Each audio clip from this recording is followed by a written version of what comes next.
So, ayun, dahil nga sa tinanghali nga ng gising kaya ito muna yung aking inuna na binabad ko kahapon. So, ngayon ko lang siya tatapusin ng labahin. Ayan. Sa tuwing ako ay maglalaba ay gano'n. Ang ginagawa ko, binababad muna, mga towel, kumot, punda, etc. Yun lang. Pagkatapos nga niya, no, ay di ako nga ay nag-agahan muna habang nagpapaikot sa washing. Ito nga pala yung balot ng isang araw pa at saka itong salted egg. Ayan ang agahan ko.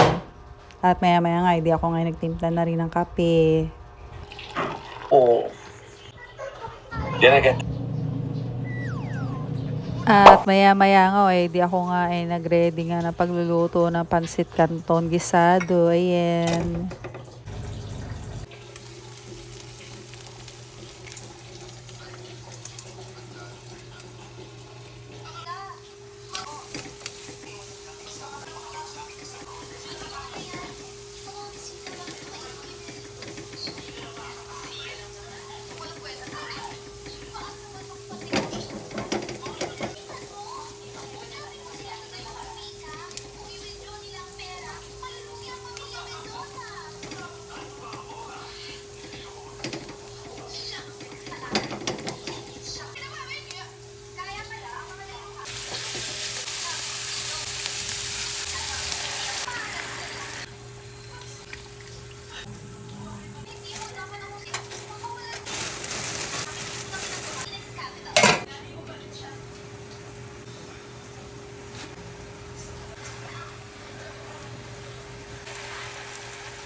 At nang ito nga ay maluto, di ito nga yung naging tanghalian, malamang ay magiging hapunan na din.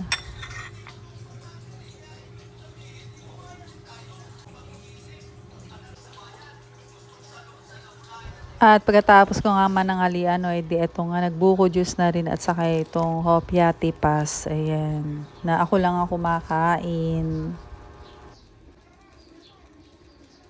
Mushi!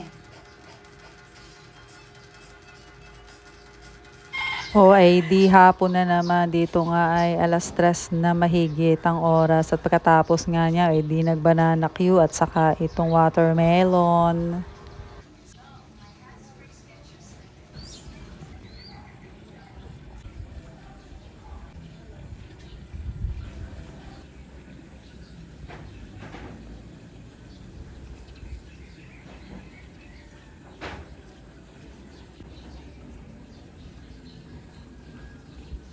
At maya-maya pa nga, di ininit ko nga itong pansit na natira. Ayan, di ko malaman ko ito'y hapunan dahil maya't maya naman ay puro lamon.